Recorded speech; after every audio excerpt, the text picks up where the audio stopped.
So let's get started. It is my great pleasure to introduce to you Dr. Jay McTighe. He has been remarkable. I had the joy of meeting him 2 years ago. Jay McTighe brings a wealth of experience developed during a rich and varied career in education. He served as director of Maryland Assessment Consortium, a state collaboration of school districts working together to develop and share formative instruction and practices and analysis around student data. He is an accomplished author, having co-authored 14 books, including the award-winning best-selling Understanding by Design series with Grant Wiggins. His books have been translated into 10 languages. He has also written more than 35 articles and book chapters and been in many published leading journals. Without further ado, I'm going to pass it over to Jay. Jay, it's you. Great. Thank you, Tracy. And welcome to everyone who's joined, morning, afternoon, evening. I'm going to need, here we go. I'm going to share my screen. And give me a second to make sure it's coming across. Tracy, thumbs up if you can see my full screen now. Is that showing? Okay. Welcome to everyone. I'm not coming from the universe. I'm from Columbia, Maryland in the mid-Atlantic. But I know there are people from literally all over the world here, so I'm honored to be with you. I'm going to ask you one more favor if you are so inclined. If you could put into the chat box a symbol or just a short letter or number for your role. So for example, if you're an elementary teacher and you teach 3rd grade, you could put E3. If you're a middle or high school teacher, you could put M or H and a symbol for your subject. So WL for world language, SC for science. For those of you who are in administrative roles, for instance, if you're a vice principal, you could put administrator, VP, or AP. A district role, it might be curriculum director, CD, etc. Just to see who is joined us in terms of position. So I'd like to invite you to do that. And as you do, let me jump right into the ideas that I'll be sharing with you during this keynote. I like to frame content through questions. So I have 4 key questions I'd like to explore with you during the next 55 minutes. And I'm hoping this will set the stage for some of the more detailed information you'll get from subsequent speakers. So one question I think is a presiding one, an overarching one is, what are the goals for modern learning? What should we be thinking about as priorities for preparing today's students for this ever-changing world? A related question, what evidence for this learning do we need? Clarity about our goals and the priorities of a modern education impacts what and how we assess. And I'm going to talk about assessment evidence briefly. Thirdly, here's a provocation. I propose that we're ready to rethink our conception of curriculum mapping. And I'm going to offer what I describe as curriculum mapping 3.0, and I'll explain that shortly. And finally, what does it mean for instruction and how we teach? And how might we actively engage learners in what I like to call making meaning of important ideas and processes? These are 4 key questions that I'll explore during the course of my time with you, and other speakers will elaborate, no doubt, on these various points. The ideas I'm bringing to you are fundamentally drawn from 3 books. One is my work over the years on Understanding by Design with Grant Wiggins, and I'll use a, quote, backward design construct to frame the content of my talk. The center book is the one that most specifically and directly addresses a lot of the ideas I'll be sharing. It's called Leading Modern Learning. And a related book on the bottom right, Designing Authentic Performance Tasks and Projects. And I want to highlight the subtitle, Tools for Meaningful Learning and Assessment. So I'm drawing from these books. As Tracy mentioned, you are invited to submit questions, but use the Q&A box rather than the chat box for that purpose. And we'll be monitoring that, and we'll have a little time at the end for answers to any questions you pose.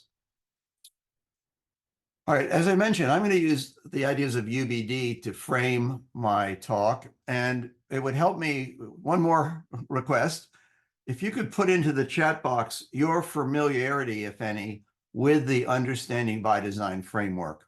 It's not required to be part of this session by any means, but it just helps me to know kind of your familiarity. So if you're new to UBD, you may have heard the phrase, but don't know much about it, you would put 1 in the chat box. You've had some familiarity or an introduction to Understanding by Design, but you're not using it all the time in your work, would be a 2. 3 would describe those of you who not only learned about Understanding by Design, but you use it. As a teacher, you plan use units using backward design. And as a school or district person, you're using UBD to frame your curriculum. And 4 would describe experts who teach workshops or courses in Understanding by Design.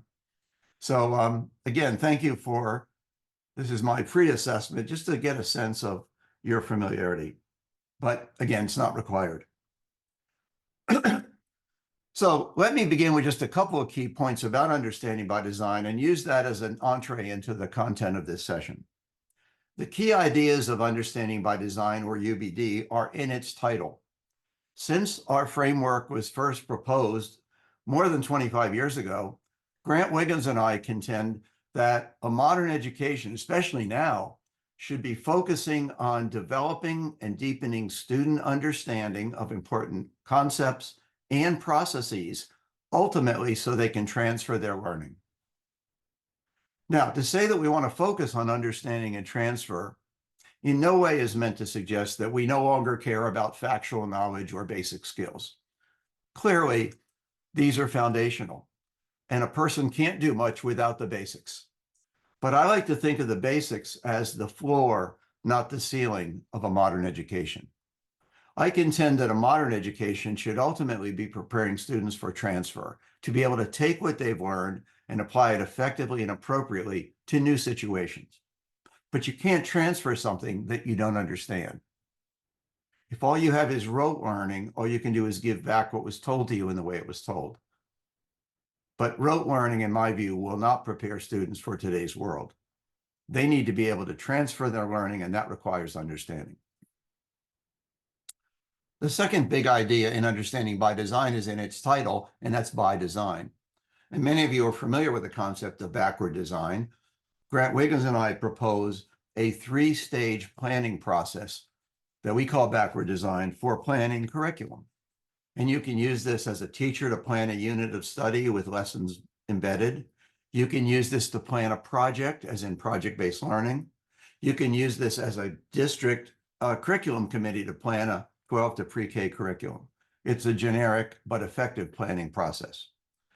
Pardon me. Briefly, here are the 3 stages that we've described as backward design. Number 1, we identify desired results. Well, of course, any teacher teaching anything should have goals or outcomes in mind. But there's some nuances in Understanding by Design that I'll highlight shortly. Stage 2 of backward design in some ways is at the heart of this process, because stage 2 asks us to think like assessors and ask a straightforward question. If these are the goals or the outcomes we're after for learning, what evidence will show that students have achieved these? And because we have different goal types, we need evidence of knowledge, skills, but we also need evidence that students understand and can transfer or apply that learning. With clarity about our goals and the assessment evidence that supports those goals, we then plan our teaching. Day-to-day teacher planning, lesson planning, etc., falls in stage 3. But the logic of backward design is crystal clear. Don't start planning activities, marching through a textbook, or even working on a project without clarity about the goals for that learning and awareness of the assessment evidence that will show the extent to which students have achieved those goals. So that's it in a nutshell. Now, let me use backward design as a construct for the ideas in this session, beginning with stage 1, or this question. What are the goals for modern education? Now, in many ways, I'm think I'm speaking to a choir for those of you who signed up for this webinar, but nonetheless, let me make the case if need be. Pardon me. In our work on understanding by design, Grant Wiggins and I propose that we can think about three categorically different, although related, goals for learning. And these should be familiar to everyone, but let me highlight. In the upper left, we have what I call acquisition goals. Namely, what, pardon me, what content knowledge, and that includes factual knowledge and basic concepts, as well as skills, and that includes basic skills, should students acquire when they're learning new material? Well, again, every teacher ought to have goals and objectives toward which they're teaching. And if you are obligated to state or national standards or provincial outcomes, they specify, often in great detail, knowledge and skill objectives. But on the right side, we have another goal type, which I like to call understanding goals. An understanding is more than just remembering a fact, and it's not quite a skill. It's a larger transferable idea. And thirdly, we have transfer, the ability for a student to take what they learned and effectively apply that learning to something new. So these are three interrelated but not identical goals. And goal clarity, we know, is important to teaching and learning. And the impact, or the import, I should say, of these goal distinctions matters. It matters in terms of how kids develop these things, which has implications for how we teach. And it also matters for assessment.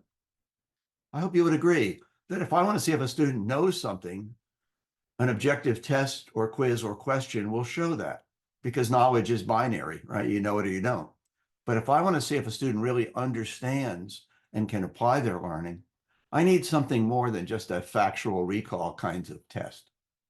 So these distinctions matter. One related point, thumbs up if you know the name Dr. John Hattie, Hattie. John Hattie, some of you know, is a researcher from New Zealand, spent his entire career, more than 35 years now, studying, teaching, and learning at the university level, and has written a series of books that he describes as visible learning, in which Hattie describes from his research analysis what he calls the effect sizes of different teaching techniques. So how effective is cooperative learning or reciprocal teaching or concept attainment, et cetera, in improving student achievement. Anyway, I've gotten to know John in recent years, and he sent me an article that relates to this topic. And so I wanted to highlight it for you. These are John Hattie's words with my graphic. John Hattie says, in all my years studying, teaching, and learning, I've concluded that we can think about three levels of learning for the student. John says there's surface level learning, which he describes as learning when the teacher presents new information to students, or they might read it in a textbook, or they might view it online. But Hattie reminds us, if the student simply takes in new information but doesn't do anything with it, it's not likely to last.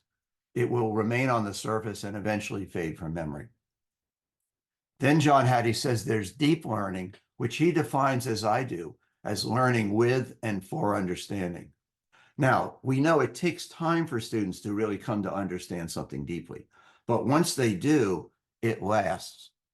Grant Wiggins and I refer to this as enduring understanding. And finally, Hattie agrees with Grant Wiggins and I when he says the deepest learning is evident when students can transfer.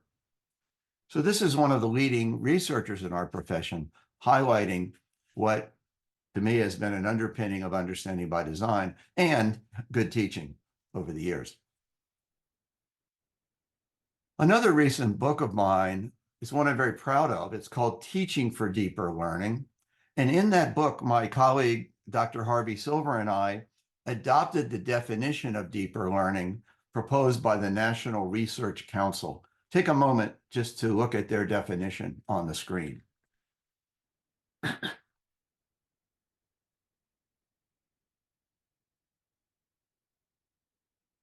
The National Research Council is echoing a similar theme, the importance of transfer, which is the essence of how they define deeper learning. So let me play this out in a little more detail. What's worth deep learning?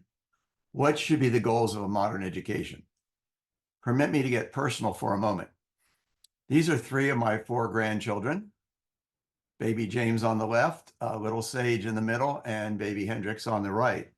And I think about them a lot in terms of what kind of education do I hope and wish for them? Well, one of my favorite quotations makes a comment here, purportedly a Chinese proverb.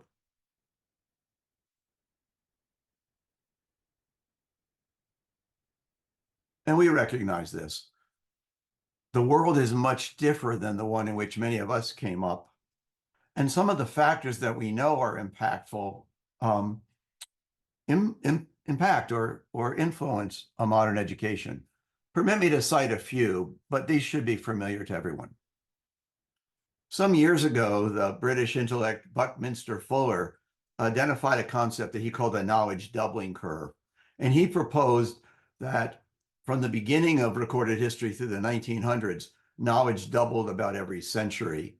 But then knowledge expansion increased exponentially. I've seen estimates that the world's knowledge is doubling every few years. I'm not sure how to quantify that, but what we do know is clear. There's more knowledge, information, if you will, than ever before, and it continues to grow. Relatedly, access to the world's information has never been greater, and we can access much of that on a handheld device, even a wrist device in some cases. Dick Tracy is alive and well today. We also know that the world is unpredictable. The recent pandemic is just one sobering reminder that things that we aren't expecting can emerge, and we have to be able to deal with them. Transfer, not rote learning, will be required. We know the evolution of technologies, whether it's the Internet of Things and the interconnectedness of devices,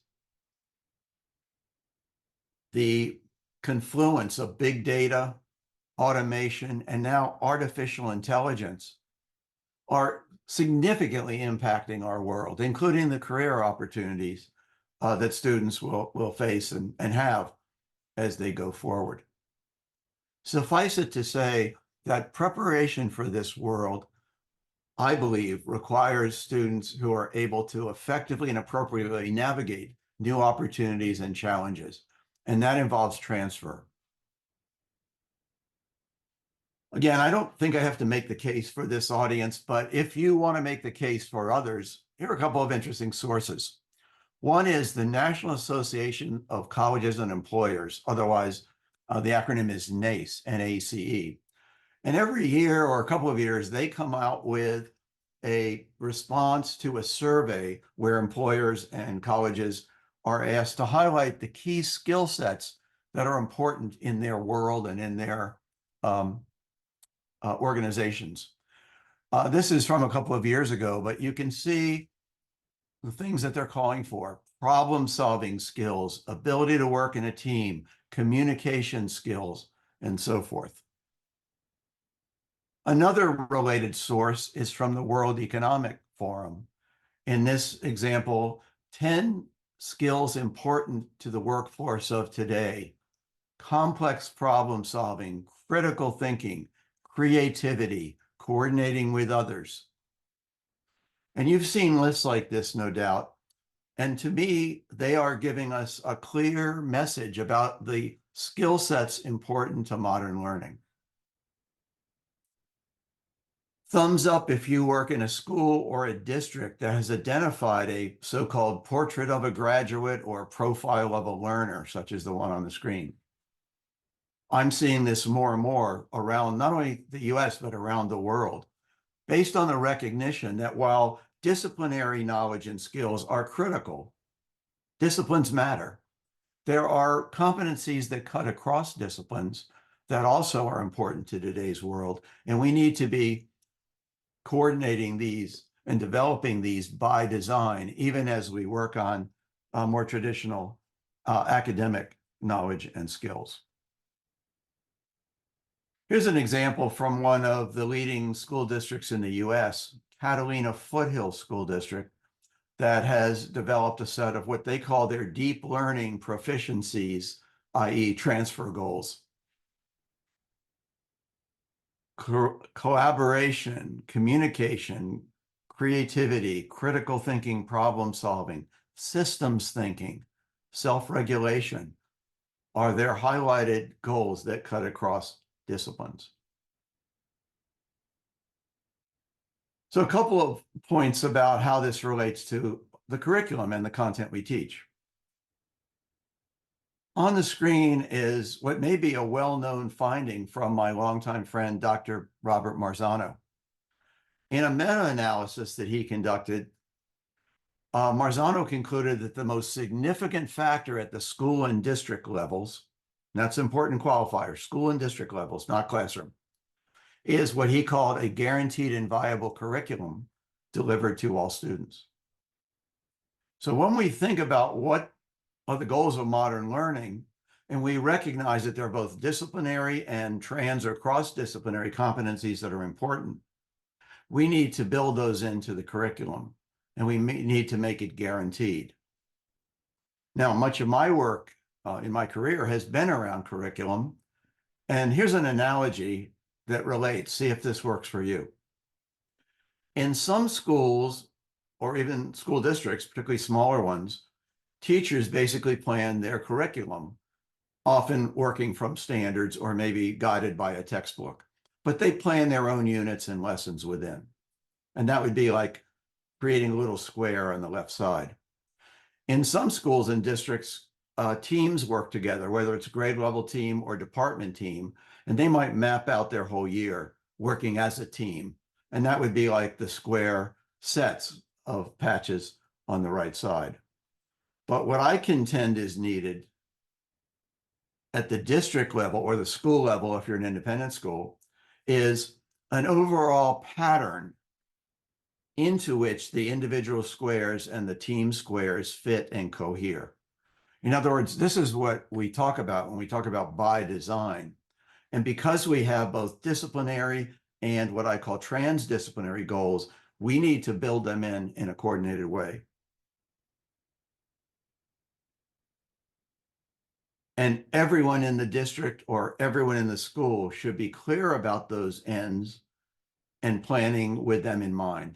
Planning with the end in mind is not just planning a unit or even a year. It's planning for the education that we collaboratively work on with students. Little sidebar note for those of you who are curriculum nerds, and there are a few of you on this webinar. The root meaning of the word curriculum is derived from Latin, and the root meaning is the course to be run. So think about that. If the curriculum is the course to be running, where is it running? What's its destination? And my practical definition is a curriculum is a plan to achieve designated goals, but we need to be clear about what those goals are. Now, when I work with schools and districts on curriculum, often when I ask, so let me see your existing or your current curriculum, often they'll send me to a website where I can see scope and sequence of content or standards laid out on calendar maps. And I get it. There's a need for scope and sequence. But my contention is just laying out a bunch of content to be covered according to a schedule is not the optimum way of thinking about a modern curriculum, and it can unwittingly promote a coverage orientation that could lead to superficial surface learning that doesn't last. So I'll give you my thoughts about a modern version of curriculum mapping shortly. But let me summarize what I've been saying thus far. I propose that at the school or district level or the program level, if you're working within a department, that you and your teammates or colleagues agree on a small number of what I call long-term transfer goals. The transfer goals specify what we want students to be able to do with their learning in the long run when they've graduated from our school or district. And the emphasis is on transfer. Transfer goals are what we hope they can do with their learning when they encounter new things. And the transfer goals are derived from academic disciplines, but they also will include those trans or cross-disciplinary competencies, often embedded in a portrait of a graduate or profile of a learner. In fact, these kinds of competencies are inherently transfer goals. We want to develop people who are critical thinkers, who won't just accept anything they see, hear, or view. I've been working with schools and districts on this as an overall curriculum process. And here's just one example of a poster created by a team, a curriculum team in Ramsey School District in New Jersey for one of their, they call it their profile of a graduate competencies of critical thinking. They've identified the key elements of how they're defining critical thinking: argumentation, reasoning, problem-solving, research. And then they identified a set of what I call overarching essential questions that are meant to be used by teachers, not just one time in one class, but over the grades. Questions like, how do I know when to believe in what I see, hear, and read? Is this a credible source? What other perspectives should I be considering? These are the essential questions that will develop and deepen critical thinking, and we would use it across the grades. Here's an example from Catalina Foothills, where they likewise had attractive, colorful posters that are used to highlight their competencies. And in both cases, in New Jersey and in Arizona, they post these around the schools, in the classrooms, even in the teachers' lounges, because we want to make sure everyone has the same end in mind. This is what we're collectively working toward. So here's another analogy. Think of long-term transfer goals, whether they're within disciplines or cut across disciplines, as the games you want students to play well when they've graduated. And like in athletics, every game is different, and the players have to adjust to the flow of the game. They have to transfer, in other words, everything they've learned in practice into an authentic performance. And that is a useful way of thinking about this idea. I'm going to come back to this. So one last point before I move into stage 2 of backward design and think about evidence. I'm going to come back to Bob Marzano's research finding, but notice I've highlighted the word viable. So what did Marzano mean by that? Why did he put that word in his statement? It was very deliberate. Well, I know because I've known Bob for more than 35 years.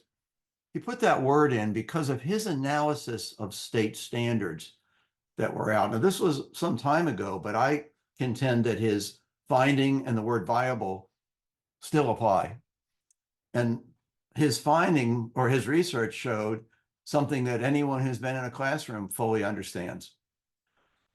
Bob Marzano, in his analysis, found there was too much content jammed into state standards and not enough time to teach all that content well. And that, by the way, assumes that kids come in on grade level, which is not always the case.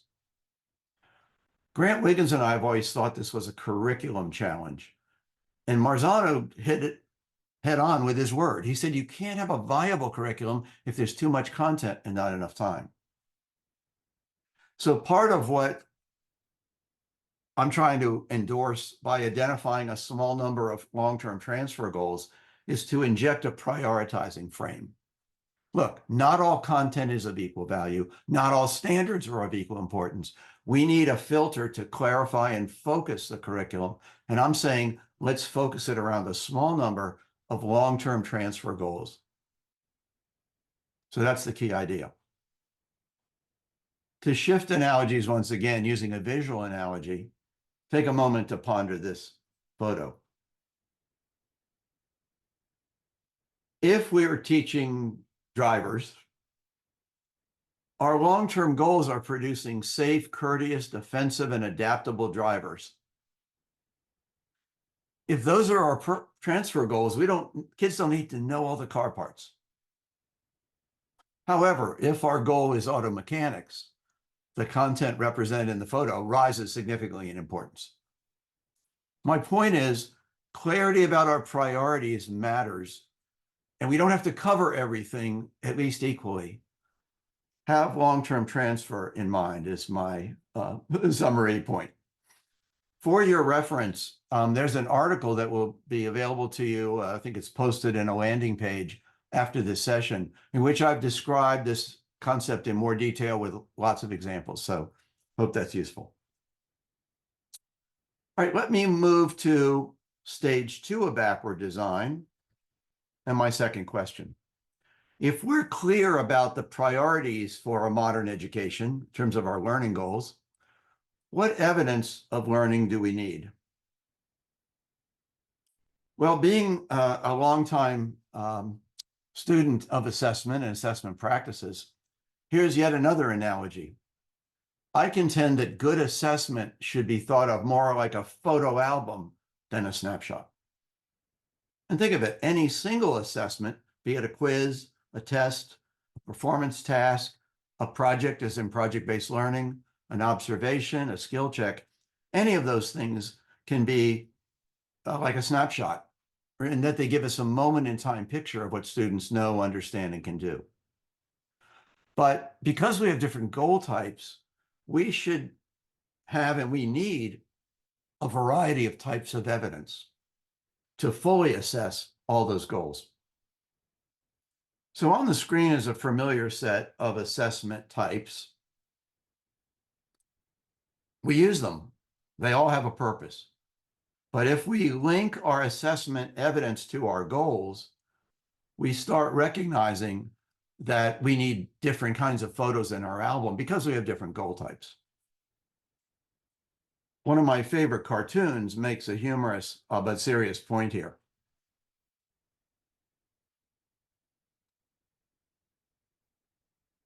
There's a place for multiple choice type assessments.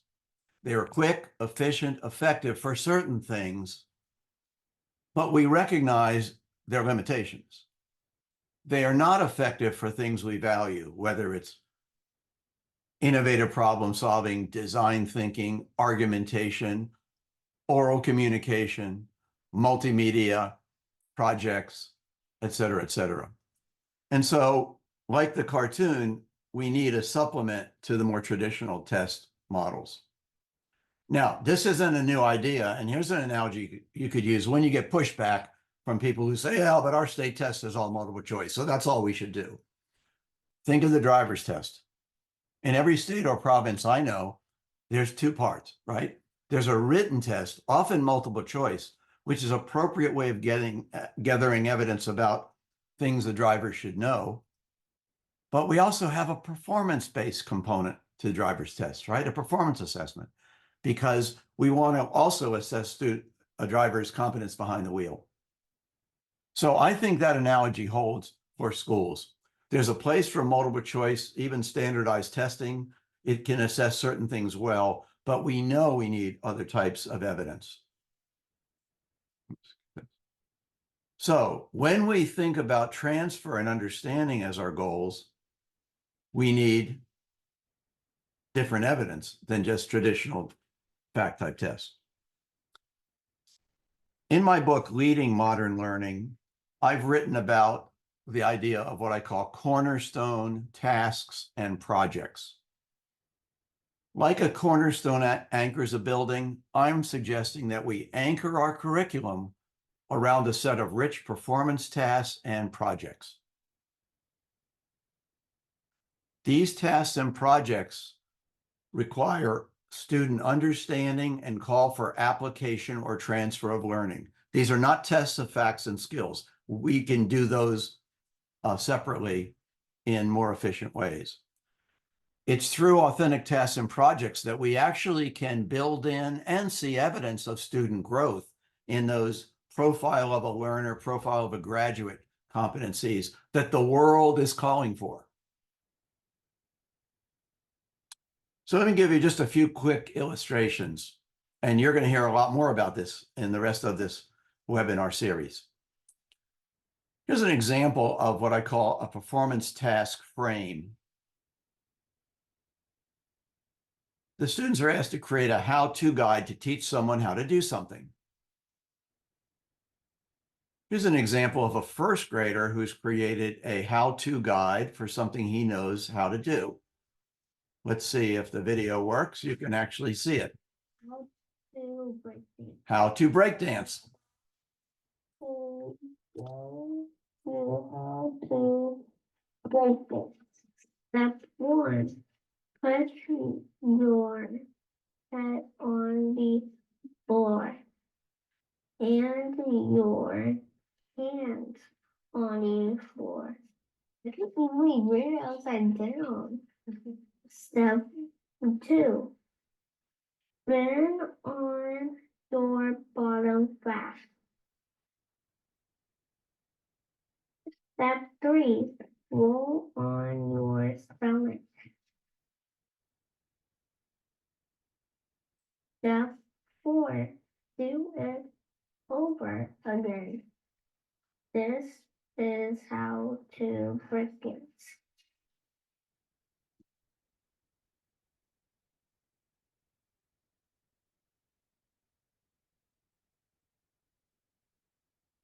So there's an example of a performance task built around what I call a task frame as a how-to guide. Now, that was first grade, and the 2 points I want to make about the example is, number one, you can have student voice and choice built into many tasks. He was the only child that wrote about breakdancing. Other kids picked other things. Secondly, you can use these task frames to build recurring tasks that go from simpler to more sophisticated. Here's an example of that same task idea applied in a high school government class. This was in the fall of 2020, before the pandemic shut down many schools. And this government class produced a voter's guide in conjunction with the 2020 presidential and congressional elections. Their guide was produced in social and distributed through social media, in print form. They even recorded a video that was shown on local cable channel. This is an authentic project engaging students in doing the subject, I would say. Now imagine a series of tasks and projects that build off of that same idea. Here's another quick illustration. The profile of a Ramsey graduate, the district in New Jersey, includes communication, and they have a set of essential questions. But interestingly, because they were looking for evidence of student growth in multimedia communication, they decided to have all fifth graders in the district have the opportunity to develop, research, develop and conduct or present a TED Talk in the spring of the year. Planning backward from that, they're building research skills. They have to write a script and get feedback. They have to learn a multimedia app in conjunction with their talk. As the talk gets closer, they practice their oral delivery and get feedback. And then they actually present in front of parents and fellow students. This is authentic communication. But these kinds of competencies don't develop one time. We work on them over time. So in Ramsey, they have plans for at least one time in middle school and at least one time in high school for students to do this again, albeit with different topic and maybe a more sophisticated challenge. These are examples of collecting evidence, performance-based evidence that shows application of learning and transfer, not just the ability to recognize the right answer from 4 alternatives. That's a different photo in our assessment album. Now, I noticed there was a question about AI, and there's a lot we could say just on this topic, but one of the ways we can use AI is to help us as educators create rich, authentic tasks and projects. I'll give you a very quick example of such. I asked ChatGPT to give me ideas for a project around designing a skateboard park. And I'm going to go through this quickly, but summarize it by saying it gave me what I thought was a very detailed summary of what a project could focus on in terms of objectives, what the students would actually produce as they went through this long-term project, how their work would be judged, including a important note at the bottom that if you're actually going to build construct the park versus just propose a plan and a budget, you would need to get approval, zoning, etc.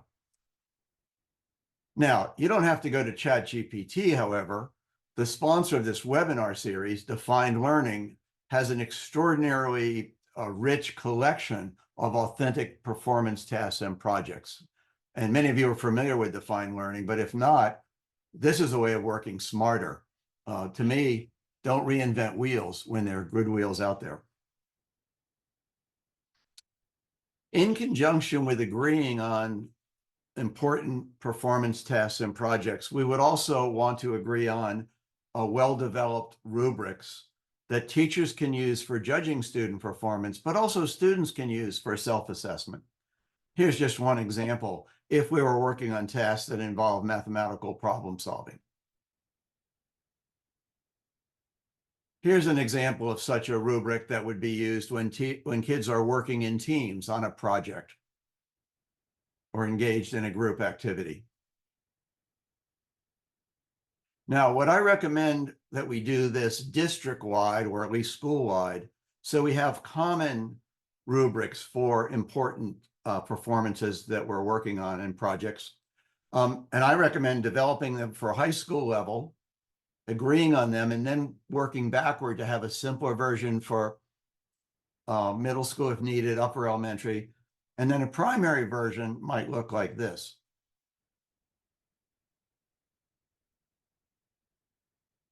And notice this example is rubric-like with the 3 pumpkin face levels, but it's also framed in terms of self-assessment because we want students not just to wait to be told how they did, but to understand the qualities of good performance and be able to increasingly and effectively self-assess. And notice at the bottom on this format, what will you try to do better next time you work in a group? This transforms what could be simply an evaluation tool into a self-assessment and goal-setting tool, which arguably is one of the goals of a modern education, developing more self-directed learners who can self-assess and goal set based on feedback. All right, let me wrap up with my thoughts about these 2 questions. I made reference in the beginning to mapping the curriculum. So let me explicate that. Here's my view. In fact, a little history. The first generation of curriculum mapping was generated largely by the book that my longtime friend Heidi Jacobs wrote in 1989, Mapping the Big Picture. Heidi wrote about mapping the curriculum, and she called it diary mapping, and her idea was straightforward. It doesn't matter what's in the curriculum guide or even in the standards. What really matters is what teachers are actually teaching. To find that out, teachers were asked to map out what they taught for how long on a calendar map. So here's an example. This was a year-long map created by a social studies teacher, 6th grade. It doesn't tell us a whole lot except that this teacher spends 3 months on the topic of Europe, 2 months on Latin America, Canada in February, which makes me cold, etc. But the idea behind this was worthwhile. If there were other 6th grade teachers in the school or the district, we would ideally get together and share our maps. And we might find out that a different teacher was teaching Europe in the middle of the year, but starting off with, say, Africa, because he or she went to Africa and has lots of artifacts. And another teacher might be doing a different sequence. And then we could at least talk about, should there be some agreements? That was diary mapping version 1.0. When standards hit big time in the US and elsewhere in the world, Heidi suggested a shift from diary mapping done by individual teachers to consensus mapping done by teams. And this makes good sense. If we're obligated to standards, we should be coming together as a grade level or department team, looking at the standards, unpacking them, dissecting them, pardon me, and then mapping our curriculum accordingly. And there should be consistency among the teammates. Here's an example of such a curriculum map informed by UBD, by the way, where they have the big ideas for a unit, the essential questions to be explored, and interestingly, the performance tasks that will show evidence of understanding and transferability. Notice also, if you can read the small type, the last column, I love what they did. Rather than let the textbook dictate the curriculum, which is sometimes the case, they put the textbook in its proper role as a resource, but not the syllabus. That's how it should be, in my view. But here's my punchline for this section. I'm proposing we're ready for a new iteration that I call Curriculum Mapping 3.0. And here it is. If we plan the curriculum backward from long-term transfer goals derived from standards and 21st century skills or portrait for a graduate, it implies that we're going to map the curriculum around performances that we want students to be able to do, mapped backward from long-term transfer goals. So imagine a map of performance tasks and projects that call for understanding and transfer that would be simpler for younger children, but becoming increasingly sophisticated, authentic, and multidisciplinary as kids go up the grades. Now on the screen, apologize for the small type, but this is simply meant to be illustrative of this idea. Now, I framed this example through traditional disciplines, which is how most schools are organized. But there's nothing to say you couldn't have a map of projects that are multidisciplinary. And if you use defined learning resources, you might very well see that. But even in the disciplinary frame, as you see here, if you look at the parentheses below in each cell, I've listed some of the C's: critical thinking, creativity, communication, collaboration, because those can be brought in as well. And even though it looks to be subject area siloed by the columns, if you look closely, many of these could in fact bridge between two or more subjects or disciplines. So this is an example. There's a lot more to say about this. And here's a shameless plug for a recent book in which I've described this idea, given more examples, and also task frames that can be used to map out such tasks. Later in this webinar, you'll be hearing from Michael, who has done this very thing for the CTE curriculum in his district in Texas. It's excellent work, and it's very much along these lines, so be on the lookout for that. I have included in the materials that you can access an article that describes Curriculum Mapping 3.0. So if you're interested in this idea, you can read about it and share the ideas with others. All right, my time is winding down, so let me briefly touch on this last question, and then we'll look at questions that you've posed. So how should we teach? This is the answer, or one of the questions in stage 3 of backward design. What kind of learning experience as instruction will we plan? Well, again, everything goes back to goals. If we're clear that we have different goal types, we need to be addressing those in our instruction. And my contention is there's not any one single best way of teaching.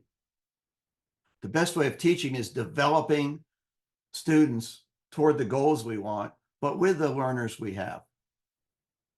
So let me harken back to the athletic or game analogy and propose to think about it this way in our few minutes left.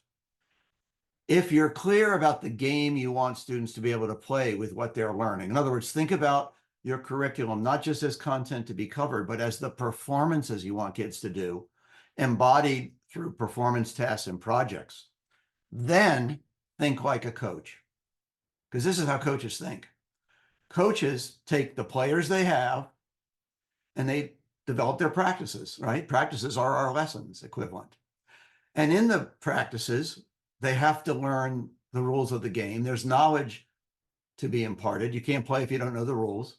There are skills that are developed, both individual and team skills, including the basic skills of the sports. Can't play if you don't have those basic skills. But we also develop understandings otherwise known as game strategy, because playing the game is more than just replicating a skill you did in practice. It's navigating the flow of the game, and you need understanding for transfer. But here's the big idea for me. I've never met a coach who says to me, "Oh, Jay, I don't have time for those games. They take all afternoon. How could I ever cover my playbook?" Right? That would seem silly, because the coach knows their job is preparing their players for the game. They use the playbook as a resource, but not the curriculum. And I propose that's how we should think about standards and textbooks. They are resources, but they're preparing students for the game, and we prioritize accordingly. So that's my idea. One last point before I stop my session. When it comes to understanding, this is for me a big idea.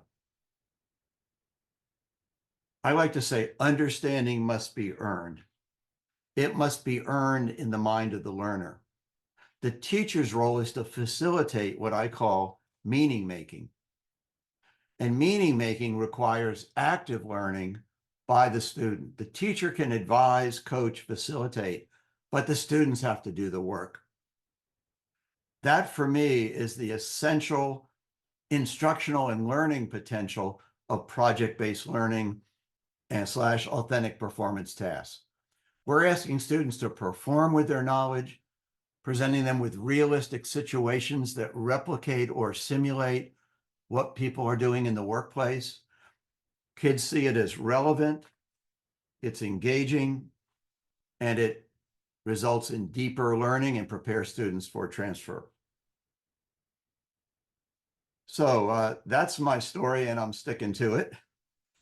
I've thrown a lot at you in a short time, but I hope the ideas are interesting and will support the cause for future presenters that you'll hear in this webinar series.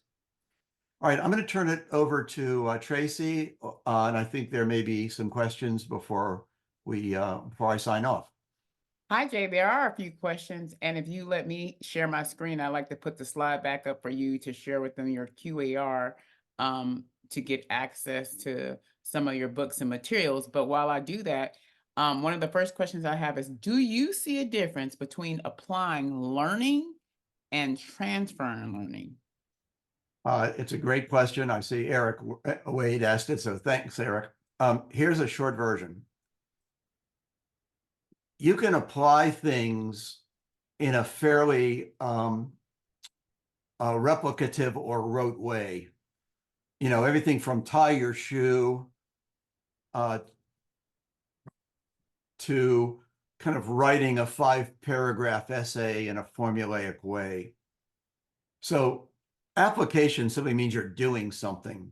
But I appreciate this question, because for me, transfer has an important component that has to be laid onto application, and that is there needs to be some degree of novelty in what students are applying or the context for their application. Benjamin Bloom said this many years ago when he was working on Bloom's taxonomy. He said, if we really want to see understanding, there has to be some novelty. And that's different than rote learning, where you just give it back or apply something in a mechanical rote way. So that's the difference I see. Transfer involves applying your learning effectively to something that's new, that hasn't been told to you explicitly. Now, having said that, there are different degrees of novelty, and transfer. There's near transfer. Example, we're working with kids on arithmetic, and they're learning addition and subtraction, and we're using beans as an example. A transfer task might be, now let's do it when we go to the supermarket and work on apples. That's a pretty simple transfer. A far transfer would be an application of argumentation to a very different topic. But to summarize, Eric, great question. Transfer requires some novelty. You're applying your skills to something new. Thank you, Jay. We have another question by JJ Ayers, which I love this question. It says, how will the use of AI change the focus of Understand by Design toward emphasizing the development of exploration of experiences? Oh, great. Another great question. That's from JJ Ayers. I'll give you our time's short, so I'll give you a quick answer. I think AI tools have enormous potential for helping us with curriculum design, with assessment, and with teaching ideas. Let me highlight each briefly. You can ask, as I have done, ask ChatGPT, what are the big ideas, the big transferable ideas in a topic that I might be teaching? It can help us identify what should be a priority and a focus. We can ask ChatGPT to help suggest essential questions for exploring that topic. In terms of assessment, we can ask ChatGPT to give us ideas for performance tasks, projects, and rubrics. We're not going to take everything it gives us wholesale, but boy, it can give you a lot of good ideas just like that. And from a teaching point of view, ask ChatGPT to help you explain a concept for a 5th grader or a 10th grader. It gives some great ideas, analogies, and so forth. You can ask it to help you prepare a robust teaching sequence for a skill or process. So enormous opportunity. We should use it as a cognitive assistant. Wonderful. And before you leave out, we have one more question from JJ. He wrote, how far do you go in creating the curriculum so that it is not so scripted that the teachers feel they cannot, it's not so scripted so that the teachers cannot adapt to the needs of the learners in terms of tier 1, 2, and 3 instruction? Wonderful question once again. I'll give you my backward design answer. Whether it's a school or district curriculum, I propose that we need banks to the curriculum river. One bank is agreement on our goals, and I'm arguing we should identify and agree on long-term transfer goals, and you might say priority standards, especially for content. So there's not a lot of academic freedom or teacher freedom once we agree on the broad goals. The second bank of the curriculum river is evidence. I propose that we should agree at least on some core assessment evidence based on our goals. And I'm arguing that that evidence should include and be emphasizing, in fact, performance tests and projects. When we get to stage 3, which is how teachers teach, that to me is where academic freedom should reign. I don't think we should micromanage teaching or make it so lockstep that the teacher becomes robotic. We should honor teacher professionalism to work with the kids they have, to differentiate as needed, but we need to be clear about our goals and the evidence of achieving them. Look, a river needs banks to flow. Without those banks, we have a floodplain, and that's not good for kids or teachers. But we don't have to micromanage teaching in the way I suggested.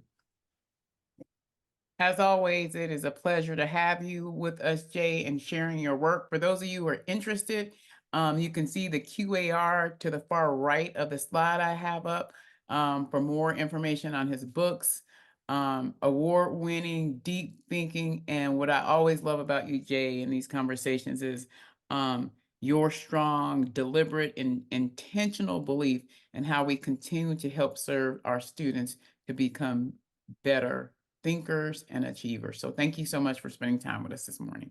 My pleasure.